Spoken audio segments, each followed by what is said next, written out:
The German millionaire thought I was too poor to know his language. But the truth was, I had been hiding it, just like everything else about my life, as if my voice didn't matter. Maybe you're finishing your rounds, checking the cameras, or closing the building while the world sleeps.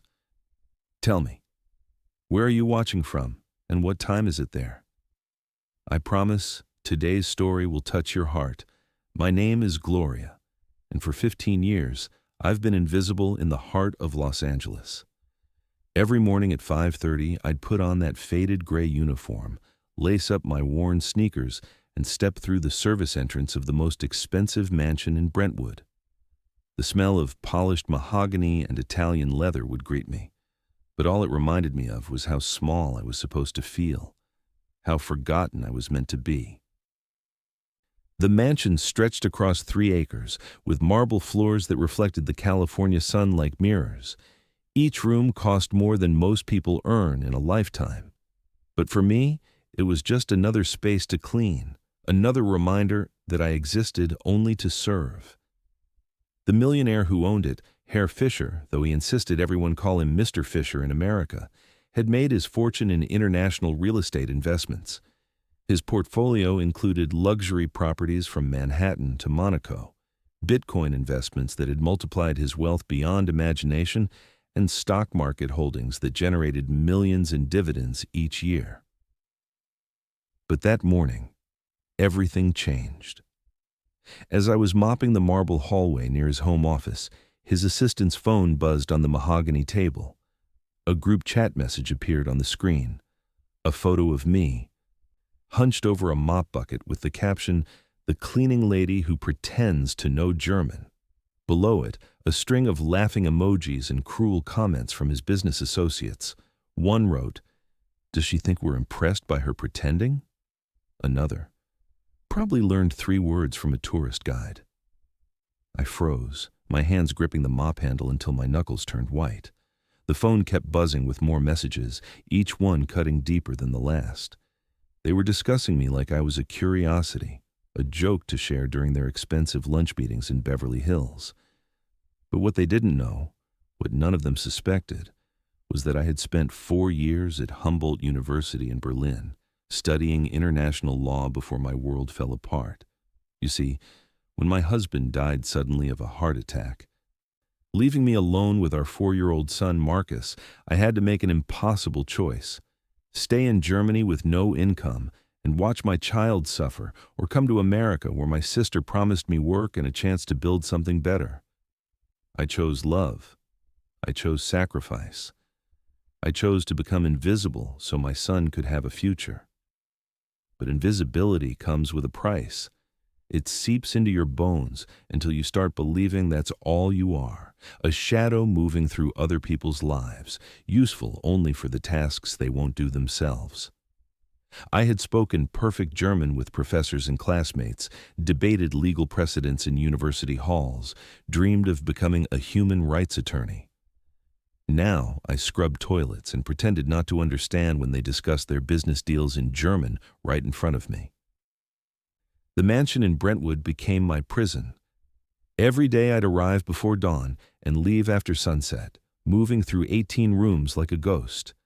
The master bedroom with its silk curtains from Italy, the library with first edition books that no one ever read, the wine cellar stocked with bottles worth more than my yearly salary, and in every room, reminders of a life I could never touch, family photos in silver frames, vacation souvenirs from places I'd never see, children's artwork hung with pride on refrigerator doors. Mr. Fisher's wife, Catherine, treated me like expensive furniture, necessary but noticed only when something was wrong. "Gloria, you missed a spot on the mirror," she'd say without looking up from her phone. "Gloria, the roses need fresh water. Never please, never thank you." Just commands delivered with the casual cruelty of someone who had never scrubbed a floor in her life. Their children were worse, teenagers who dropped trash on freshly mopped floors and rolled their eyes when I moved around them to clean. They'd speak German to each other, making jokes about the help, while I stood 3 feet away, understanding every word. The daughter once said to her friend, I bet she doesn't even know what we're talking about. Look at her. She probably never went to school. They laughed while I folded their clothes and organized their cluttered rooms. But the hardest part wasn't the work or even the disrespect. It was the loneliness that followed me home to my tiny apartment in East LA. One bedroom, thin walls, and a kitchen the size of their walk-in closet. I'd sit at my small table, eating dinner alone while video calling Marcus in Berlin. He was 24 now, finishing his engineering degree, and every conversation felt like a knife in my heart. "Mama, when are you coming home?" he'd ask, and I'd make the same promises I'd been making for 15 years. "Soon, Liebling, soon." But we both knew it wasn't true. I was trapped by responsibility, by the money I sent him every month for school, for rent, for the life I couldn't give him in person.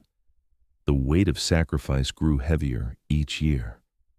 I missed his first day of university, his graduation from technical college, the girl he brought home to meet his grandmother, my mother, who raised him while I cleaned other people's homes.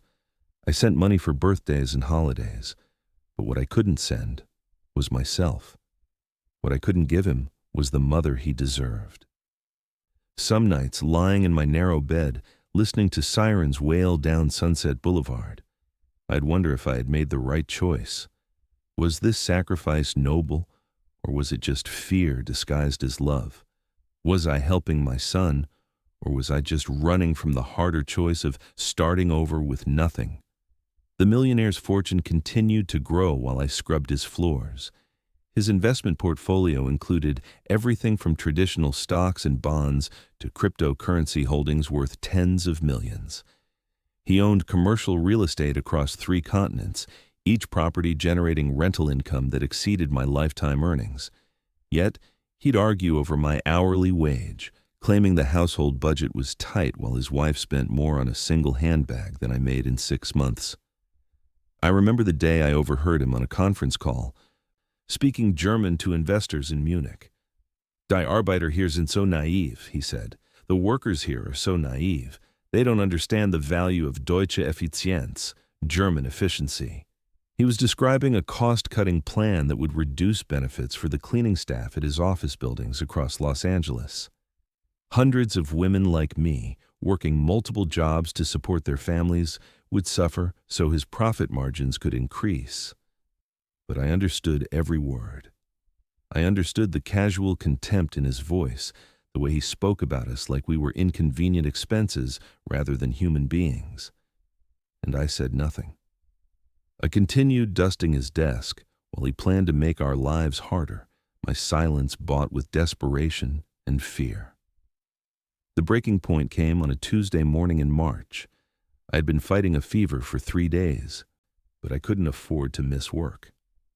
The Fischers were hosting a dinner party for potential investors, wealthy Germans looking to expand their real estate portfolios in California. The house needed to be perfect, every surface gleaming, every flower arranged just so.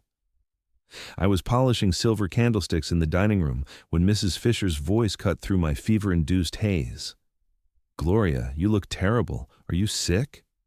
Before I could answer, she continued, "Well, you'll have to manage.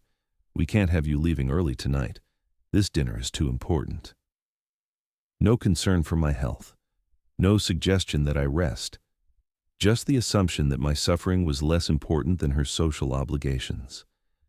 I nodded and returned to work, my hands shaking as I polished each piece of silver until it reflected the chandelier above like liquid light. The dinner guests began arriving at 7. Expensive cars lined the circular driveway, Mercedes, BMW, Porsche, each one worth more than most people's homes. I served champagne and hors d'oeuvres, moving invisibly between conversations conducted in rapid German about investment opportunities and market projections. That's when I heard it. Herr Wagner, a real estate mogul from Frankfurt, was describing his latest acquisition, a chain of apartment buildings in downtown LA. "We're raising rents by 40%, he said in German, smiling as he sipped $100 wine. "These people have nowhere else to go. They'll pay whatever we demand." The other guests laughed. Mrs. Fisher, who spoke enough German to follow the conversation, nodded approvingly. "Brilliant business strategy," she said in English. "Americans are so sentimental about affordable housing. They don't understand profit." But Herr Wagner wasn't finished.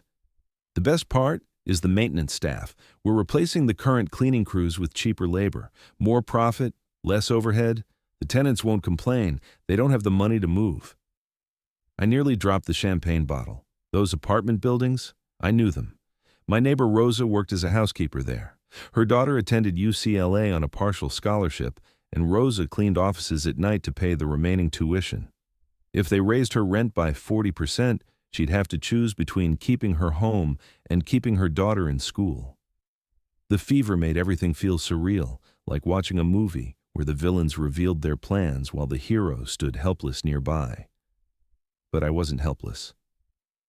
I understood every word, every casual cruelty, every calculated decision to destroy lives for profit.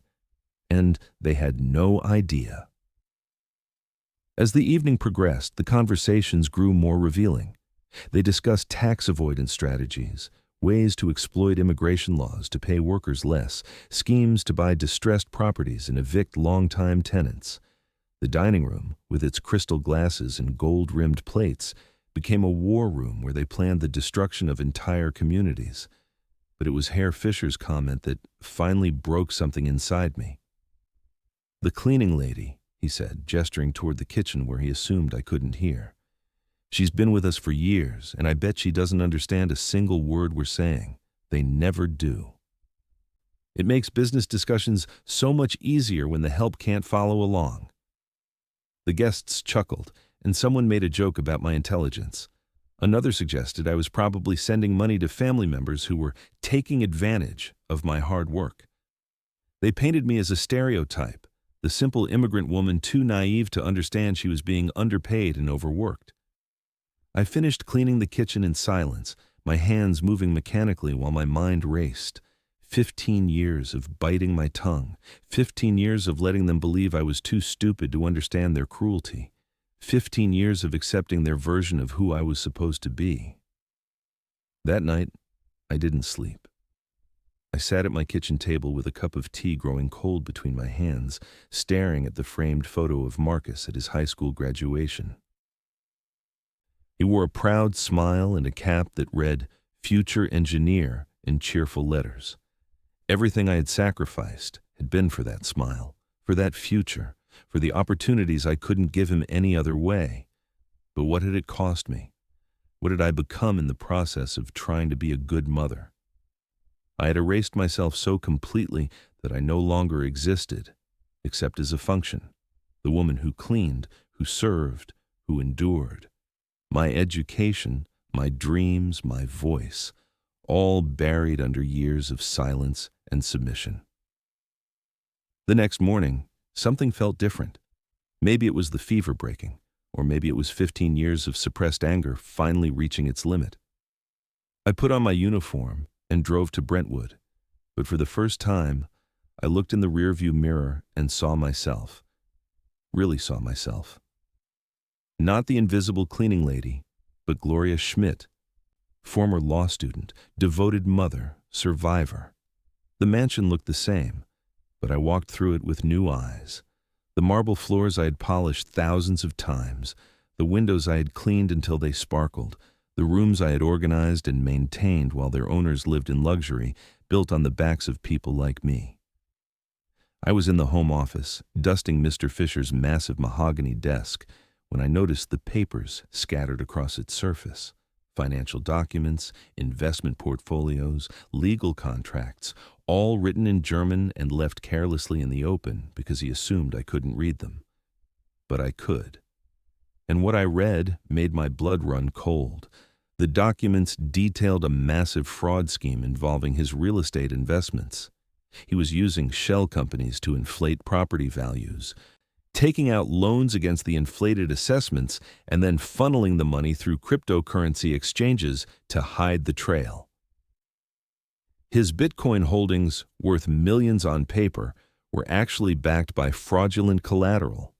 His entire fortune was built on lies that would eventually collapse, destroying not only his wealth but the retirement funds of thousands of investors who trusted him. But there was more. A contract with a private investigation firm, hiring them to conduct background checks on all household staff. They had investigated me, my immigration status, my financial records, even my son's school enrollment in Germany. The report, stamped confidential in red letters, painted me as a potential security risk because of my unusual education background for someone in my position. They knew. They had always known about my legal training, my university education, my fluency in German. They had hired me, not despite my qualifications, but because of them. They wanted someone intelligent enough to handle complicated tasks, but desperate enough to accept their abuse. They had seen my vulnerability and weaponized it against me. The betrayal hit me like a physical blow. All these years I thought I was hiding my past to protect myself. But they had known from the beginning and chosen to humiliate me anyway.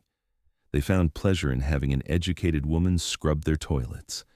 It made their power feel more complete, their dominance more absolute. I photographed the documents with my phone, my hands steady despite the earthquake of emotion inside me. Then I continued dusting as if nothing had happened. As if my world hadn't just shifted on its axis, but something fundamental had changed. I wasn't invisible anymore. I was a woman with information that could destroy them. The rest of the day passed in a strange haze. I went through the motions of cleaning, but my mind was elsewhere, processing what I had learned and what it meant. Mr. Fisher's fortune, the mansions, the cars, the art collection, all of it was stolen. His business partners, those distinguished men who had laughed about raising rents and exploiting workers, were part of a criminal conspiracy that would eventually unravel. But the question remained, what would I do with this knowledge? For 15 years I had been silent. I had swallowed every insult, endured every humiliation, absorbed every casual cruelty without complaint. The habit of silence had become my prison, but it had also been my protection. Speaking up meant risking everything, my job, my income, my ability to support Marcus. Yet, staying silent now felt like betraying not only myself, but everyone they were hurting. Rosa, struggling to pay her daughter's tuition while they planned to triple her rent. The retirement accounts they had raided. The small investors who believed they were making secure investments for their families' futures. That evening, I called Marcus for our weekly video chat. He appeared on my phone screen, smiling from his small apartment near the university. His face had grown thinner over the years, the stress of managing finances while studying engineering. But his eyes still held the warmth that had sustained me through the darkest moments of our separation. "Mama, you look tired," he said in German. "Are you taking care of yourself?" The question broke something loose in my chest. When had he started worrying about me instead of the other way around? When had our roles reversed so completely that my adult son was concerned about my well-being? I'd spent so many years being strong for him that I had forgotten what it felt like to be vulnerable, to admit that I was struggling, to ask for help instead of always giving it. "Marcus," I said, and my voice came out smaller than intended. "Do you remember what I studied at university before Papa died?" His expression grew serious. "International law. You were going to work for human rights organizations, help people who couldn't help themselves." He paused, studying my face through the phone screen. "Mama, why are you asking?" "I've forgotten who I used to be," I admitted. "I've been invisible for so long that I started believing that's all I am." "You're not invisible to me," he said quietly. "You never have been. Everything I am, everything I've accomplished, it's because of your sacrifice. But Mama, you don't have to disappear for me to succeed. You taught me that everyone deserves dignity. That includes you." After we hung up, I sat in the darkness of my small apartment, thinking about dignity. It wasn't something that could be given or taken away by others. It was something you claimed for yourself, something you defended when it was threatened. I had let the Fishers convince me that my worth was determined by their opinion of me, that my voice mattered only if they gave me permission to speak. But they were wrong. My voice had always mattered. My education had always been valuable. My dignity had always existed, even when I chose not to exercise it. The question was whether I was brave enough to claim it back. The next morning, I made a decision that would change everything. Instead of my usual early arrival at the mansion, I drove to downtown Los Angeles, to the office of James Morrison, an investigative journalist I had researched online. His articles exposed corporate fraud and corruption, giving voice to people who had been silenced by power and money. The elevator to his office felt like ascending toward my own resurrection. Each floor brought me closer to the moment when I would stop being invisible and become dangerous instead. The receptionist looked surprised when I asked to speak with Mr. Morrison.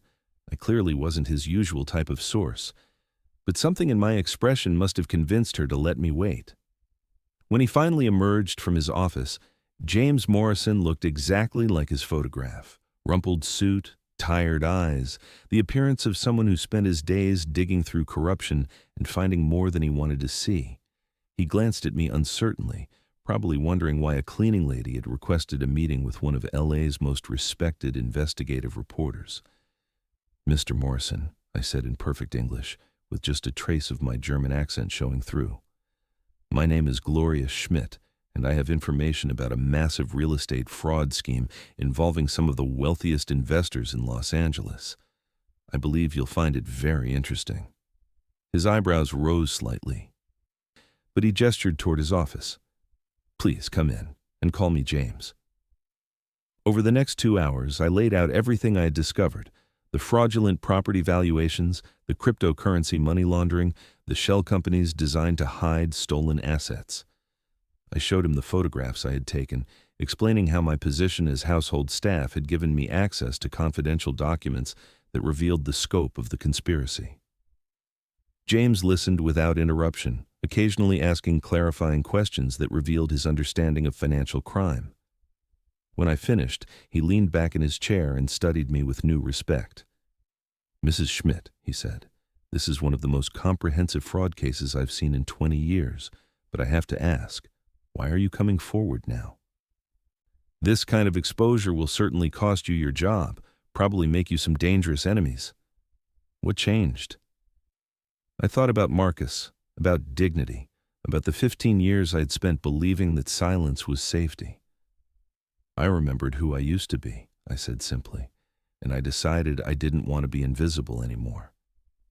Over the next several weeks, James and his team investigated every detail of my information.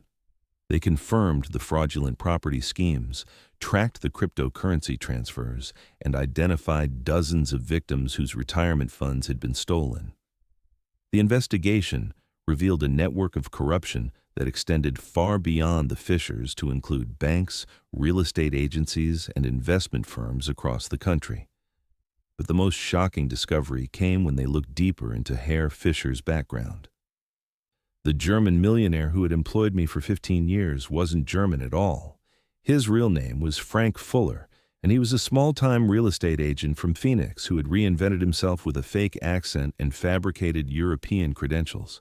His entire persona was a fraud designed to impress investors and victims. The irony was breathtaking. While he mocked my intelligence and assumed I couldn't understand German, I was more authentically connected to Germany than he would ever be.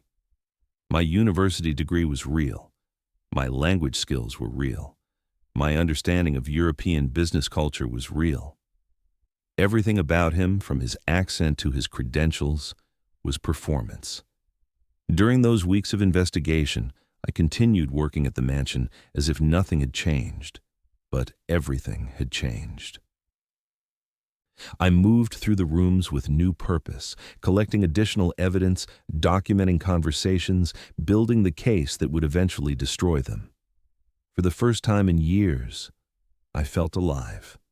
The hardest part was controlling my expression when Herr Fischer, Frank Fuller, continued to speak German in front of me, assuming I couldn't understand. His business calls became increasingly desperate as investigators began asking questions about his investments. I listened as he tried to move money to offshore accounts, as he planned to blame his business partners for the fraud, as he considered fleeing the country before the investigation could be completed. One morning, as I was cleaning his office, he received a phone call that made him pace frantically around the room. "Die Journalist werden zu neugierig," he said in his fake German accent. "The journalists are getting too curious. We need to clean up the evidence before they find the connection to the pension funds."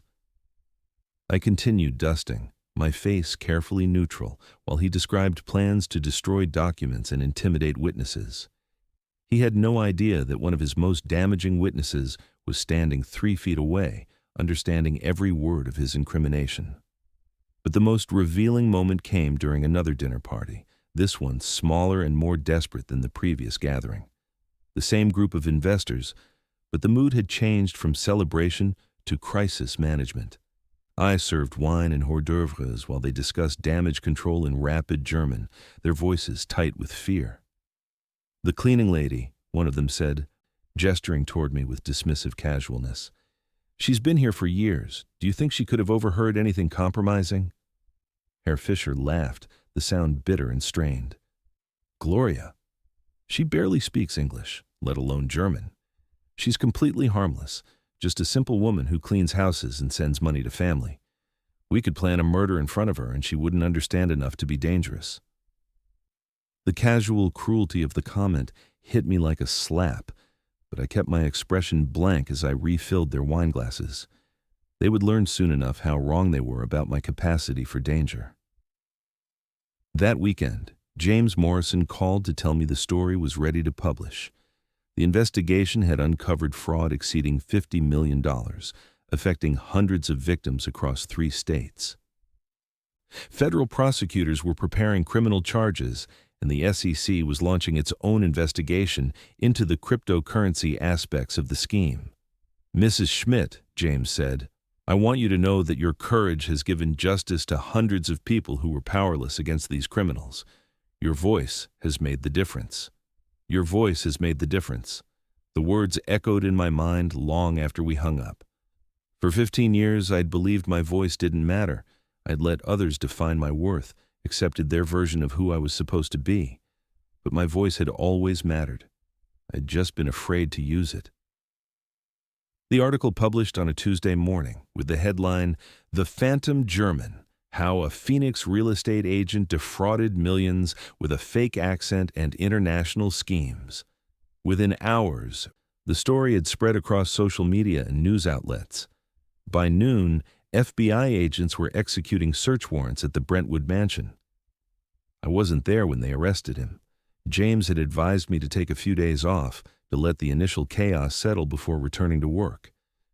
But I watched the news coverage from my apartment, seeing the man who had employed me for 15 years led away in handcuffs, his fake German accent abandoned as he shouted protests in perfectly American English. The next morning, my phone rang. It was Mrs. Fisher, Catherine, and her voice was desperate, pleading.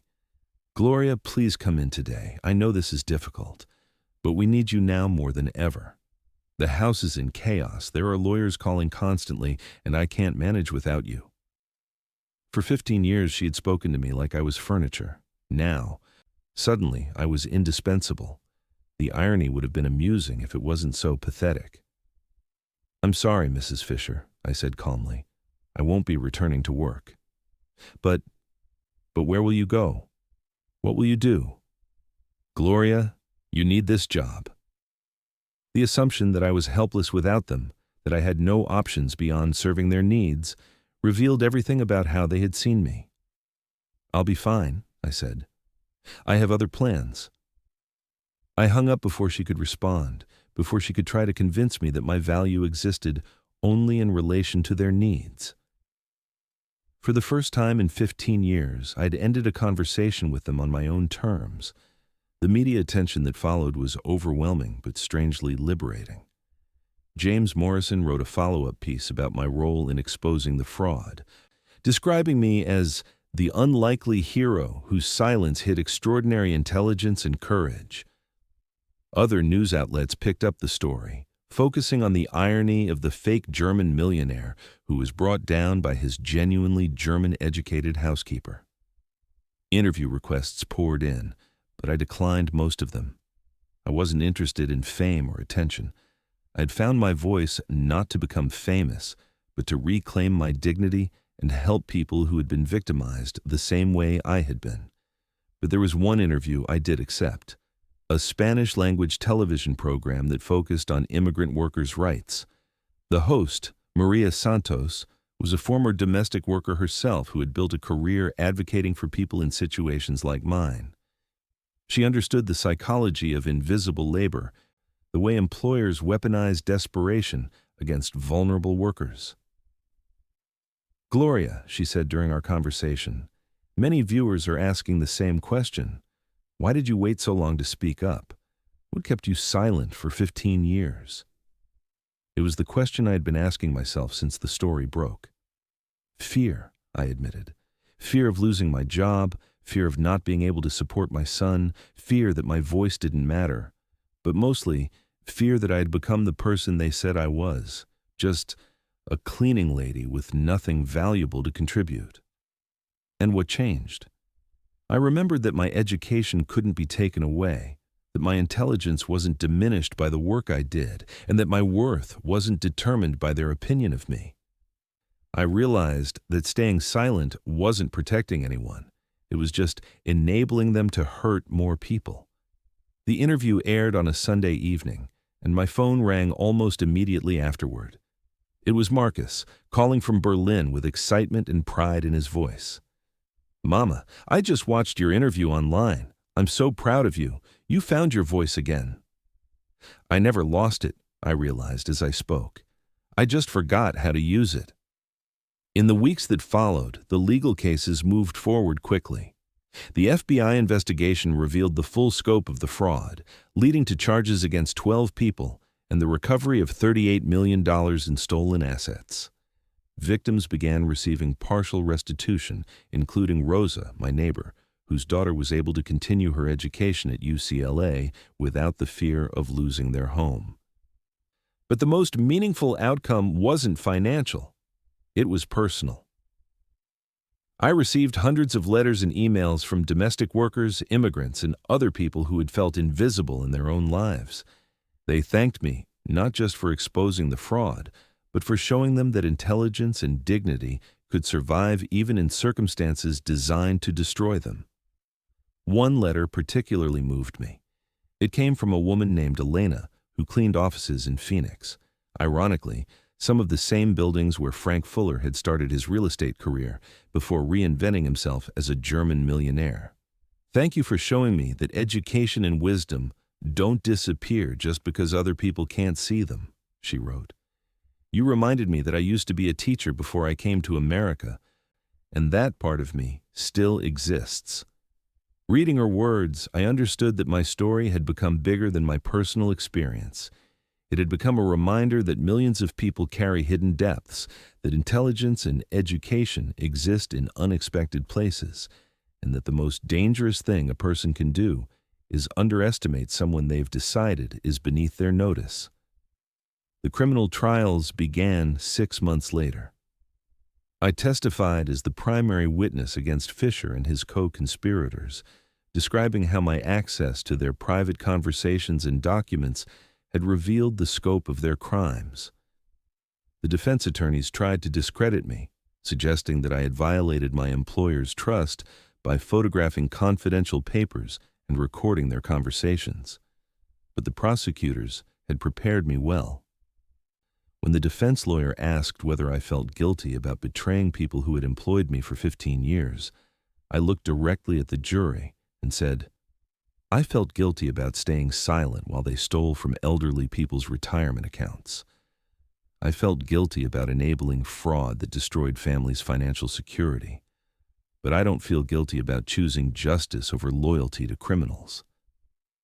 Fisher's fake German accent had completely disappeared by the time he took the stand in his own defense. Frank Fuller, the small-time Phoenix real estate agent, was revealed in all his mediocrity. Without the European sophistication and manufactured authority, he looked exactly like what he was, a common criminal who had convinced people to trust him with money he had no intention of protecting. The jury deliberated for less than 4 hours before returning guilty verdicts on all counts. Fisher was sentenced to 18 years in federal prison and ordered to pay full restitution to his victims. His co-conspirators received sentences ranging from 5 to 12 years, and the criminal network that had operated for over a decade was completely dismantled. During the sentencing hearing, I was allowed to address the court as a victim impact witness. I had spent weeks preparing my statement, thinking about what I wanted to say to the man who had employed me, dismissed me, and unknowingly taught me the power of my own voice. "Your Honor," I began, looking directly at Fisher as I spoke. "For 15 years, this man employed me, not despite my education, but because of it. He knew I was intelligent enough to handle complex tasks, but desperate enough to accept abuse. He found pleasure in having someone with a law degree scrub his floors. He thought my silence meant I was weak, but it only meant I was afraid." Fisher kept his eyes down, unable or unwilling to meet my gaze. The confident millionaire who had discussed human worth in terms of profit margins had disappeared, replaced by a defeated man in an orange jumpsuit who would spend the next 2 decades in prison. "He taught me an important lesson," I continued, "that silence isn't always protection. Sometimes it's just another form of imprisonment. And he taught me something else, that the most dangerous person in any room is the one you've decided doesn't matter." The courtroom was completely silent as I finished speaking. Even the journalists stopped taking notes, caught up in the moment when justice wore the face of a woman who had spent 15 years being invisible. Walking out of the courthouse that day, I felt something I hadn't experienced in decades, the lightness of being free. Not just free from the Fishers and their casual cruelty, but free from the fear that had shaped so many of my choices. Free from the belief that I had to choose between dignity and survival, between speaking truth and protecting my family. James Morrison was waiting on the courthouse steps, along with several other journalists who had followed the case.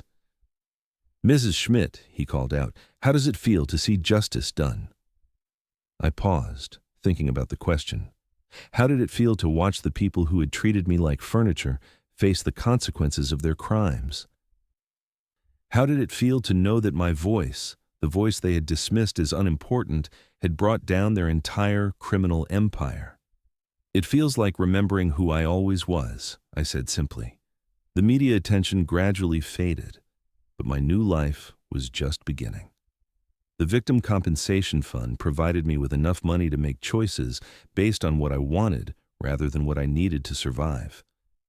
For the first time in 15 years, I could think beyond the next paycheck, beyond the immediate crisis, beyond the constant fear of financial disaster. I used part of the money to visit Marcus in Berlin, not just a brief video call, but a real visit lasting several weeks. Standing in my old university, walking through the neighborhoods where I had studied and dreamed, I felt the return of possibilities I had thought were lost forever. The young woman who had wanted to practice human rights law hadn't disappeared. She had just been waiting for the right moment to resurface. Marcus and I spent hours talking about those 15 years of separation, the choices I had made, the sacrifices that had shaped both our lives.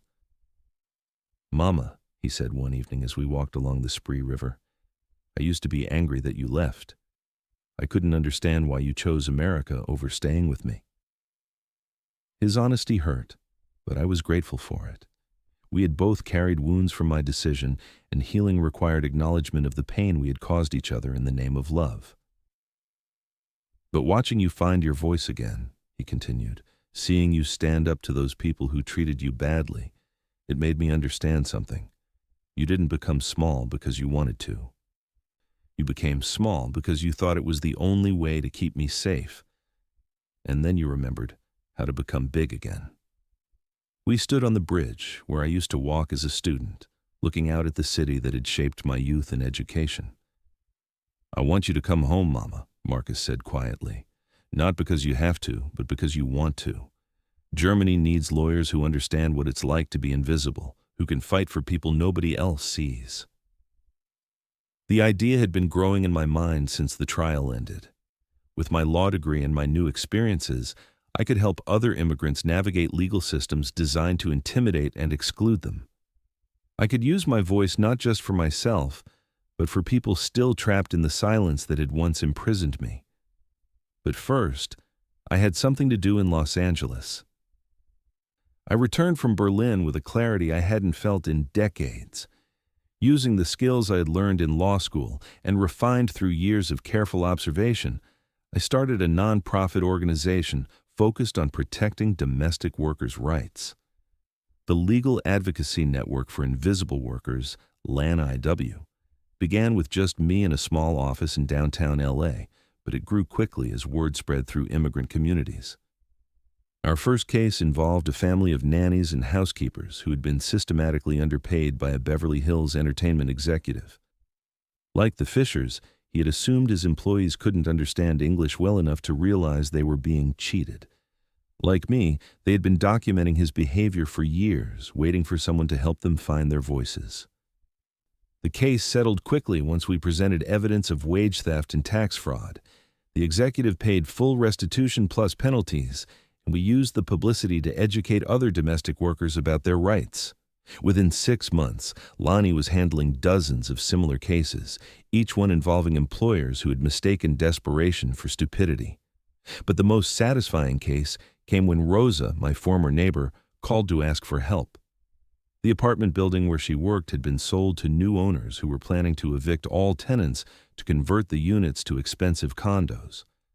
The new owners assumed the tenants were powerless to fight back, mostly immigrants with limited English and no knowledge of tenant protection laws. They were wrong. Using my experience with real estate fraud and my understanding of both English and German legal systems, I was able to prove that the building sale itself was fraudulent, part of a money laundering scheme connected to international crime networks.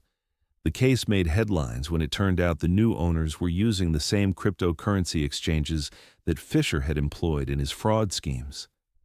The tenants not only kept their homes, but received substantial settlements for the attempted illegal eviction.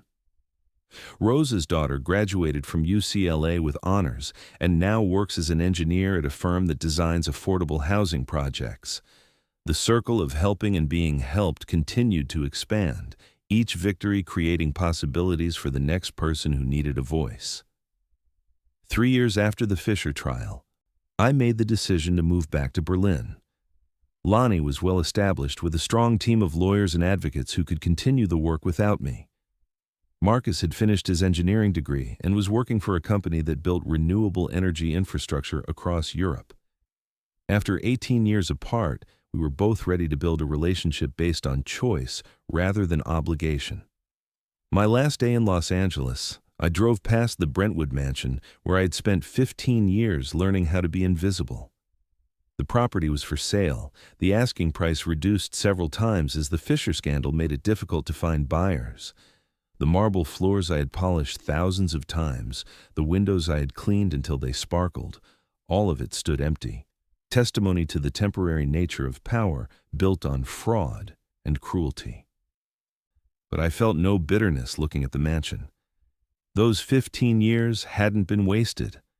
They had taught me about resilience, about the strength required to maintain dignity in circumstances designed to destroy it.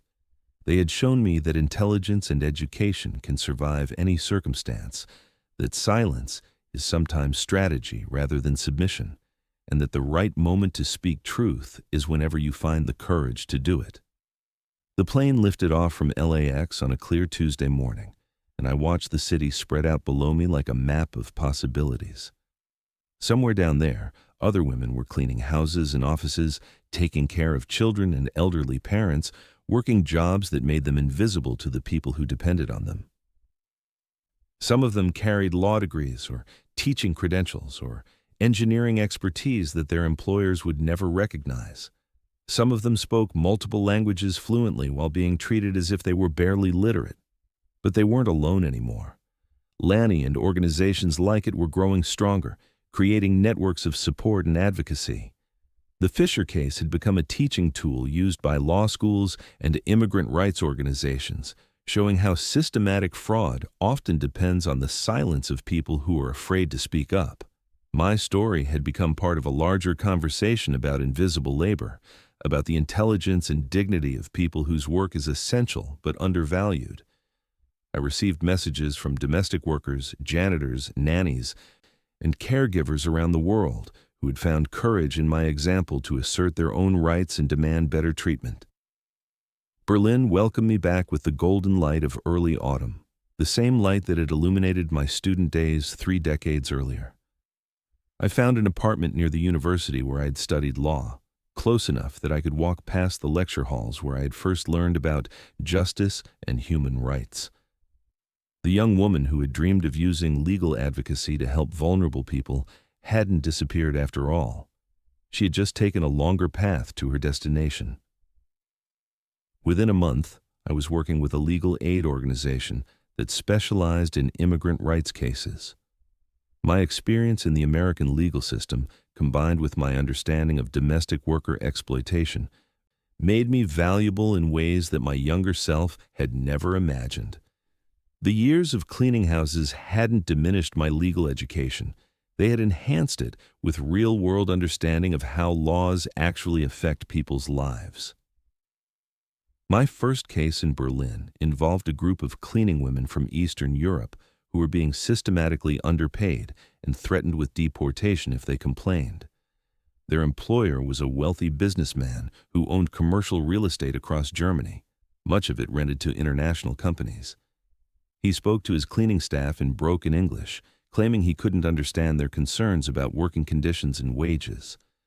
But when I met with him to discuss the case, I realized he was fluent in multiple languages, including perfect English. Like Fisher, he was performing ignorance to maintain power over vulnerable workers. And like Fisher, he had no idea that his performance was being witnessed by someone who understood exactly what he was doing.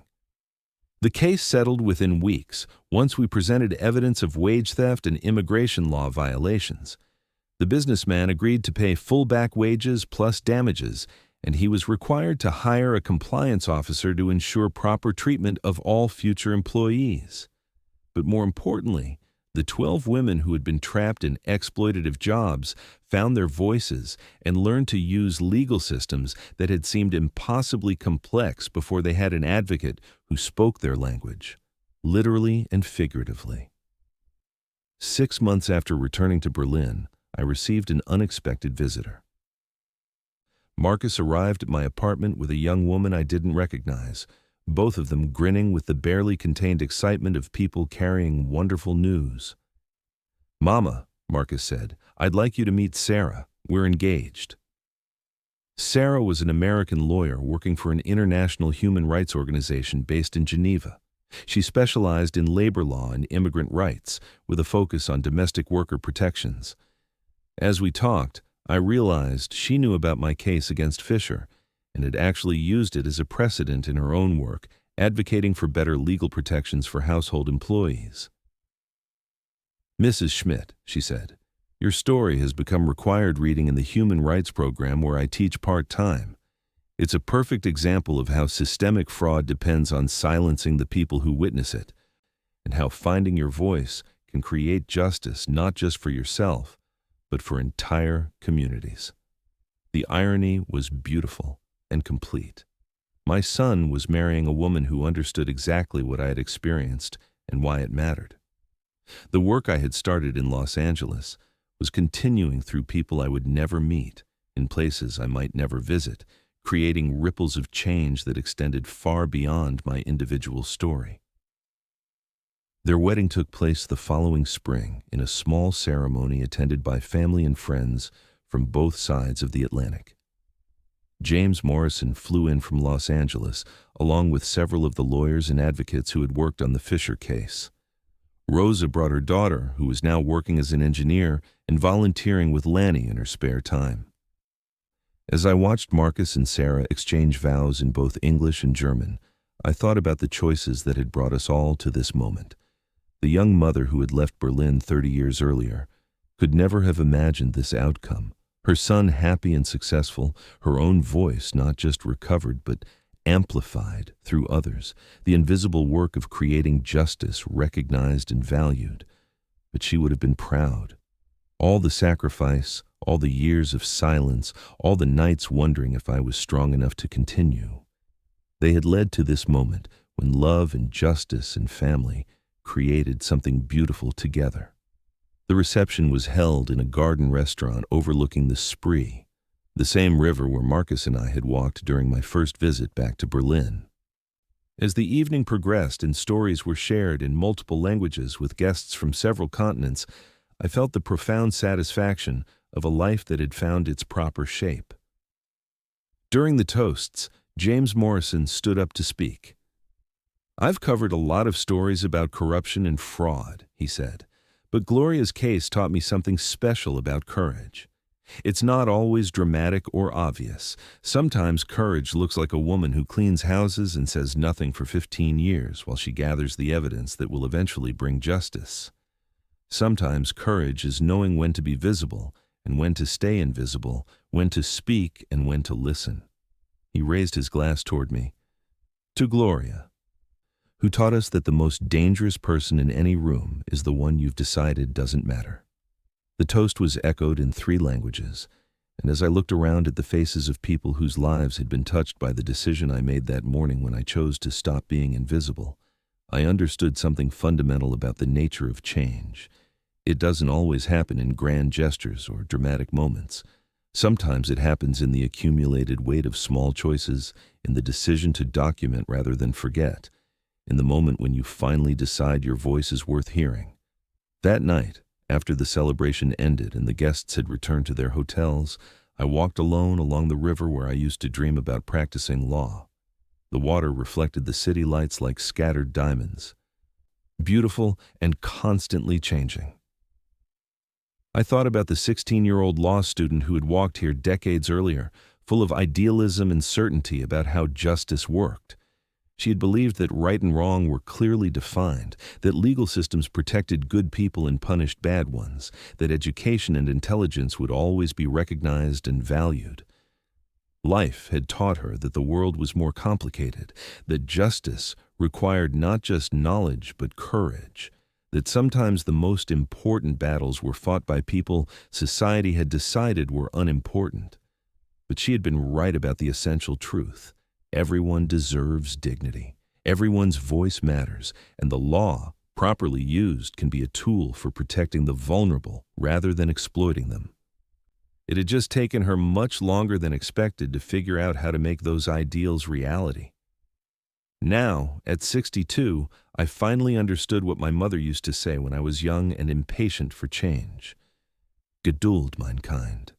Patience, my child. The river always reaches the sea, even when it has to find a new path around the mountains." My path had taken 30 years longer than I expected, and it had led through mountains I never could have imagined. But I had finally reached the sea. 2 years later, I published a book about my experience. The Invisible Advocate, Finding Your Voice in a World That Doesn't Want to Listen, became a bestseller in Germany and was translated into 12 languages. The book advance was substantial enough that I was able to establish a scholarship fund for immigrant women pursuing legal education, ensuring that others wouldn't have to choose between supporting their families and developing their intellectual capabilities. The book tour took me around the world, speaking at universities, legal conferences, and immigrant rights organizations. I met thousands of people who had felt invisible in their own lives, who carried hidden depths and unexpressed potential. The stories they shared, janitors with PhDs, nannies who were teachers in their home countries, cleaning ladies who knew 4 languages but pretended they only spoke 1, reminded me that my experience was part of a vast global pattern of wasted human potential. But I also met people who had found ways to use their voices despite difficult circumstances. A hotel housekeeper in Miami who had documented wage theft for 2 years before finding a lawyer willing to take her case. A babysitter in London who had learned English by listening to the family's conversations and eventually became a translator for immigrant services. A gardener in Chicago who had discovered financial fraud while overhearing his employer's phone calls and helped investigators recover millions in stolen pension funds.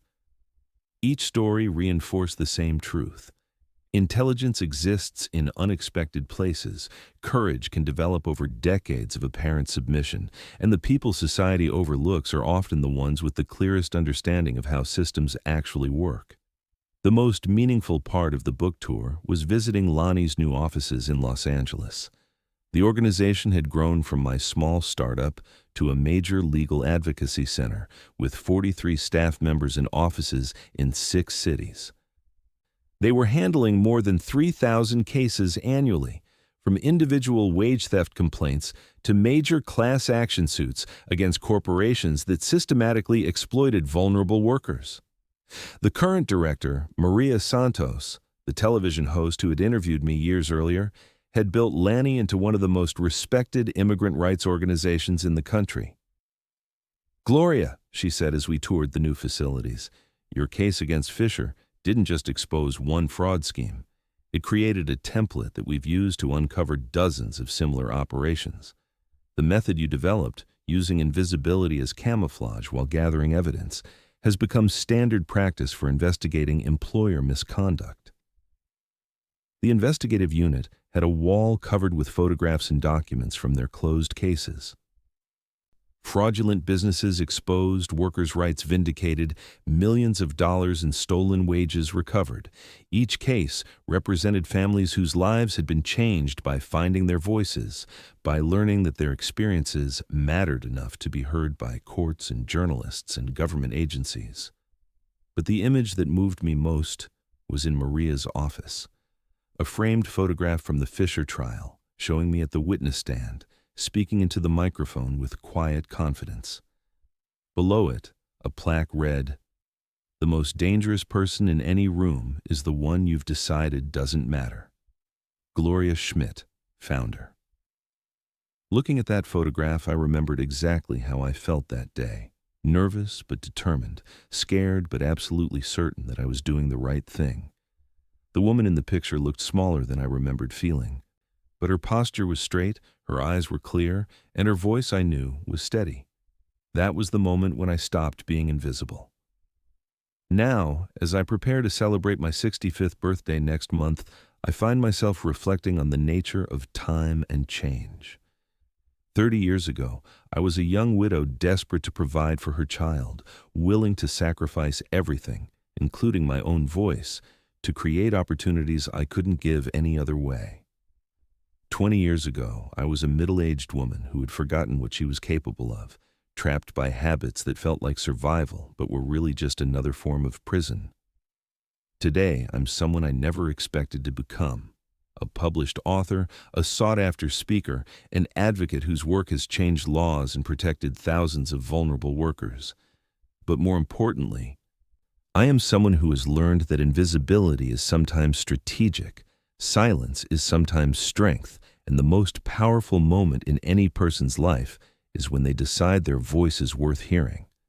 My relationship with Marcus has evolved into something I treasure, no longer defined by obligation and sacrifice, but by choice and mutual respect. He visits Berlin regularly, bringing Sarah and now their 6-month-old daughter, Elena, named after the domestic worker, who wrote to thank me for helping her remember she used to be a teacher.